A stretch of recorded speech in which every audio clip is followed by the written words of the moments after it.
नमस्कार, मैं हूं विजयलक्ष्मी। रूबरू बिहार पर आज दिन भर की बड़ी खबरों में आपका स्वागत है। चलिए जानते हैं देश प्रदेश की अब तक की बड़ी खबरों को। सरकारी दफ्तरों में लेट लतीफी कोई नई बात नहीं है, मगर देर से ऑफिस पहुंचने वालों पर केंद्र सरकार ने नकेल कसनी शुरू कर दी है। केंद्र सरकार ने कर्मचारियों के लिए नई गाइडलाइन जारी करते हुए समय पर ऑफिस पहुंचने के निर्देश दिए हैं। वहीं दफ्तर पहुंचने में 15 मिनट से अधिक देरी पर सैलरी काटने के सख्त आदेश दिए गए हैं। बिहार में जमीन की जाली रजिस्ट्री पर नकेल कसने की तैयारी सरकार ने शुरू कर दी है। सरकार ने जाली दस्तावेजों के आधार पर फर्जी रजिस्ट्री को रोकने के लिए नियमों में बदलाव किए हैं। राज्य में 20 साल से अधिक पुरानी रजिस्ट्री हुई जमीन का दाखिल खारिज या जमाबंदी बिना एडीएम की जांच के अब नहीं होगी। भूमि सुधार एवं राजस्व विभाग के मंत्री दिलीप जायसवाल ने यह जानकारी दी है। नीट पेपर लीक मामले को लेकर बिहार में सियासत तेज हो गई है। सत्ताधारी दल विपक्ष पर तो विपक्षी दल सत्ताधारी दलों पर आरोप लगा रहे हैं। बीजेपी के साथ साथ अब जेडीयू ने भी स्पष्ट कर दिया है कि नीतीश कुमार के मुख्यमंत्री रहते अपराधी चाहे जो भी हो बख्शा नहीं जाएगा। जेडीयू के राज्यसभा सांसद संजय कुमार झा ने बड़ा सवाल उठाते हुए पूछा कि आखिर हर घटना का तार लालू फैमिली से ही क्यों जुड़ जाता है।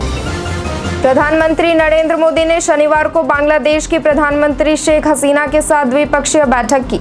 इस दौरान उन्होंने कहा कि बांग्लादेश भारत का सबसे बड़ा विकास साझेदार है और हम बांग्लादेश के साथ अपने संबंधों को सर्वोच्च प्राथमिकता देते हैं। बैठक के दौरान पीएम ने बड़ा ऐलान किया, जल्द ही बांग्लादेश से भारत इलाज करवाने आने वाले लोगों के लिए ई मेडिकल वीजा सुविधा की शुरुआत की जाएगी। यूजीसी नेट पेपर लीक होने के बाद शिक्षा विभाग ने इसे रद्द करने का फैसला लिया। यूजीसी नेट का paper social media platform Telegram का उपयोग करके शेयर किया गया था। अब इस मामले में टेलीग्राम ने बड़ा फैसला लिया है। टेलीग्राम ने शुक्रवार को कहा कि उसने यूजीसी नेट के पेपर लीक करने में शामिल चैनलों के खिलाफ निर्णायक कार्यवाही की है। जिला कारागार में बंद एक बंदी की मौत से आक्रोशित लोगों ने तोड़फाड़ व आगजनी की। वहीं अब इस घटना पर सियासी बयानबाजी शुरू हो गई है। इस बीच बीएसपी प्रमुख मायावती की प्रतिक्रिया आई है। मायावती ने सोशल मीडिया पर लिखा, यूपी के फिरोजाबाद जिले में एक दलित कैदी की जेल में जिस प्रकार से जान ली गई यह अति दुखद। सरकार दोषी पुलिस कर्मियों के विरुद्ध सख्त कार्रवाई करे तथा पीड़ित परिवार की पूरी मदद भी करे। वित्त मंत्री निर्मला सीतारमण वित्त वर्ष 2024-25 के लिए पूर्ण बजट पेश करने की तैयारी में जोर शोर के साथ जुड़ी हुई हैं। इस सिलसिले में वह उद्योग जगत समेत तमाम संबंधित संगठनों से सुझाव भी मांग रही हैं। इस चर्चा के दौरान कृषि संगठनों ने पूर्ण बजट में शोध में निवेश बढ़ाने और खाद्य सब्सिडी में सुधार करने के साथ ही जलवायु परिवर्तन को लेकर कृषि क्षेत्र की जुझारू क्षमता बढ़ाने के लिए बुनियादी ढांचे के विकास पर जोर दिया है। इंदौर शहर में यातायात सुधार के लिए अभियान चलाया जा रहा है। अभियान के तहत सड़कों और फुटपाथ पर कब्जा कर यातायात बाधित करने वालों के विरुद्ध सख्त कार्रवाई की जाएगी। पहले दुकानदारों और व्यावसायिक संस्थानों को 3 दिन की चेतावनी दी जा रही है कि वे अपना सामान और कब्जा फुटपाथ से हटा लें। इसके बाद मुहिम चलाकर सामान जब्ती और कब्जा हटाने की कार्रवाई की जाएगी। कनाडा के एक कोर्ट ने प्रधानमंत्री जस्टिन ट्रूडो को बड़ा झटका देते हुए खालिस्तान समर्थकों पर हवाई यात्रा बैन को सही करार दिया है। एक तरफ कनाडा की संसद खालिस्तानी आतंकी की बरसी पर उसे श्रद्धांजलि दे रही है, वहीं दूसरी तरफ कनाडा की कोर्ट ने माना है कि निज्जर के 2 सहयोगी को प्लेन में नहीं चढ़ने देने का फैसला सही था। खालिस्तानी नेताओं द्वारा प्लेन को हाईजैक करने जैसी आशंका वाली रिपोर्ट के बाद कोर्ट ने यह फैसला सुनाया है। नीट पेपर लीक को लेकर जारी विवाद के बीच आगामी 23 जून को नीट 2024 की परीक्षा दोबारा होगी। इस बार की परीक्षा में केवल वही छात्र शामिल होंगे जिन्हें ग्रेस मार्क्स बांटे गए थे। ऐसे छात्रों की कुल संख्या 1563 है। नीट यूजी की ओर से दोबारा परीक्षा करवाने के फैसले से 700 से अधिक छात्रों के लिए एक अच्छा मौका भी है। ये 700 वही छात्र हैं जो पिछली बार की परीक्षा में फेल हो गए थे, लेकिन एनटीए की ओर से इन्हें ग्रेस मार्क्स दिए गए थे। लोकसभा चुनाव खत्म होने के बाद अब बिहार में विधानसभा चुनाव की तैयारियां शुरू कर दी गई हैं। इसी बीच आरजेडी नेता तेजस्वी यादव ने ऐलान कर दिया है कि विधानसभा चुनाव से पहले वह एक बार फिर जनता के बीच जाएंगे। तेजस्वी ने कहा कि 15 अगस्त के बाद हम लोग मिलकर कार्यक्रम तय करेंगे और उसके बाद जनता के बीच में ही रहेंगे।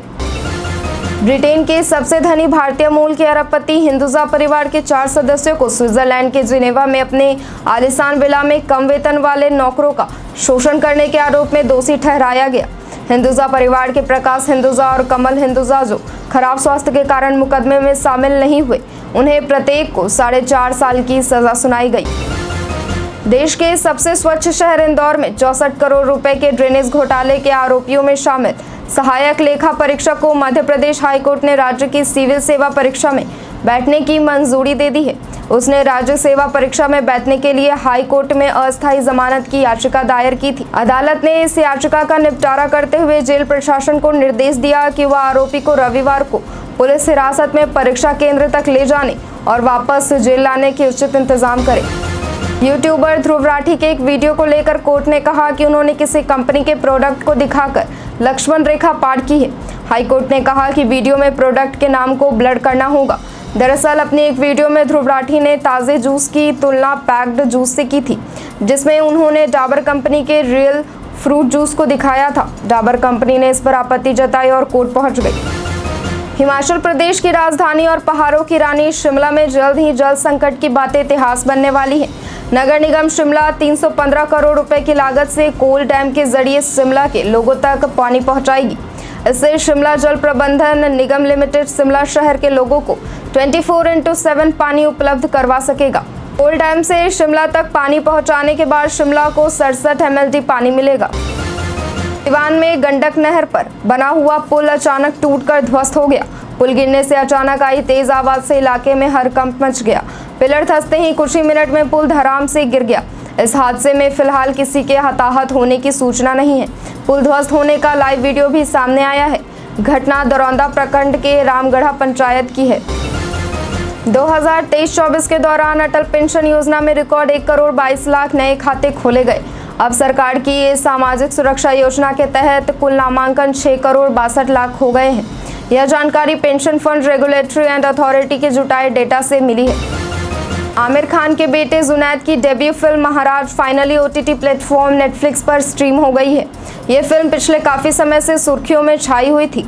इस फिल्म पर एक विशेष समुदाय की धार्मिक भावनाओं को ठेस पहुंचाने का आरोप लगा था, जिसके बाद इस फिल्म की रिलीज डेट पर कोर्ट द्वारा रोक भी लगा दी गई थी। हालांकि शुक्रवार को गुजरात हाईकोर्ट ने महाराज को बड़ी राहत दी और इसकी रिलीज को हरी झंडी दे दी। एक्टर से राजनेता और अब कैबिनेट मिनिस्टर बन चुके चिराग पासवान लोकसभा चुनावों के बाद से छाए हुए हैं। इस बीच किसी भी लड़की के साथ उनकी तस्वीर दिख जाए तो लोग तुरंत ही शादी के कयास लगाने लग जाते हैं। हाल ही में एक बार फिर से ऐसा ही कुछ हुआ है, जब एक मशहूर राजनेता रमेश पोखरियाल निशंक की बेटी आरुषि निशंक चिराग से मिलने पहुंची। तस्वीरों में दोनों की क्लोजनेस ने इंटरनेट पर तहलका मचा दिया है। रुपौली विधानसभा उपचुनाव को लेकर शुक्रवार को नामांकन की तिथि समाप्त हो गई। कुल 13 अभ्यर्थियों ने नामांकन किया है। इसमें राजद की ओर से बीमा भारती और जदयू की ओर से कलाधर प्रसाद मंडल ने पर्चा भरा है। राज्य की एकमात्र सीट रुपौली को लेकर हो रहे उपचुनाव में नामांकन पत्रों की जांच 24 जून को होगी, जबकि नाम वापसी की अंतिम तिथि 26 जून है। इस सीट पर मतदान 10 जुलाई और मतगणना 13 जुलाई को होनी है। UGC नेट परीक्षा 2024 रद्द होने और नीट UG रिजल्ट में गड़बड़ी के आरोपों को लेकर देश भर में बवाल जारी है। NTA ने पिछले 10 दिनों में 2 बड़ी परीक्षा रद्द की है, जबकि एक परीक्षा स्थगित की है। इसी बीच BSEB ने भी शिक्षक पात्रता परीक्षा यानी TET परीक्षा 2024 को स्थगित कर दिया है। यह एग्जाम 26 से 28 जून तक आयोजित होना था। महाराष्ट्र के विधानसभा चुनाव के ऐलान से पहले ही सियासत तेज हो गई है।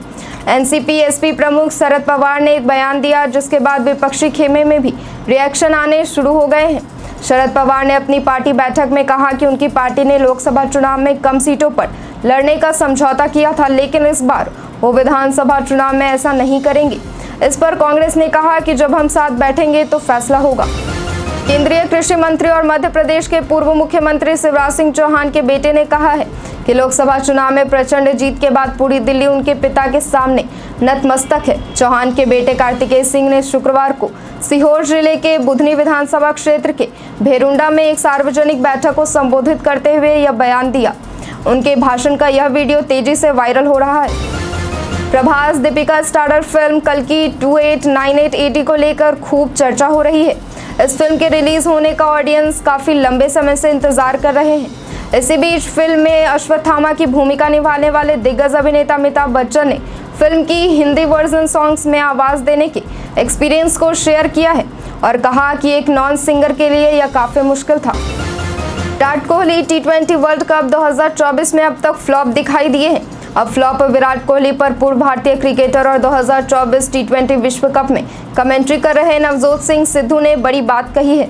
सिद्धू ने कहा, अगर एक शक्तिशाली इंसान अपनी शक्ति नहीं दिखाता तो उस इंसान को तकलीफ होती है और आहत विराट कोहली ज्यादा खतरनाक है और मानसिक तौर पर वह बहुत मजबूत है।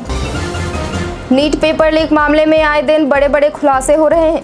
छात्र आयुष ने बताया कि उसकी भी सेटिंग सिकंदर प्रसाद यदुवंशी ने ही कराई थी। आयुष के पिता ने इसका खुलासा करते हुए जांच एजेंसी को बताया कि सिकंदर ने हमें ऑफर दिया था कि 40 लाख लगेगा और बेटा एग्जाम पास कर डॉक्टर बन जाएगा।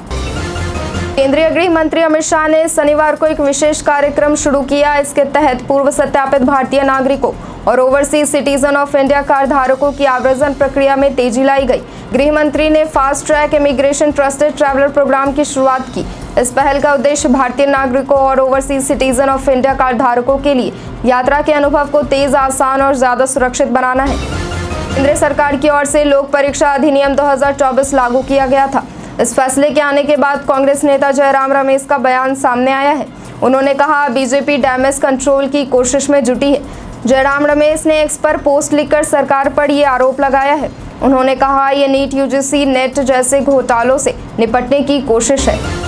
भीषण गर्मी के बीच भारतीय विदेश मंत्रालय ने शुक्रवार को सऊदी अरब में हज यात्रा पर गए भारतीय नागरिकों की मौत की पुष्टि की है। विदेश मंत्रालय के प्रवक्ता रणधीर जायसवाल ने साप्ताहिक प्रेस ब्रीफिंग के दौरान कहा कि हज यात्रा के दौरान कम से कम 98 भारतीयों की मौत हो गई है।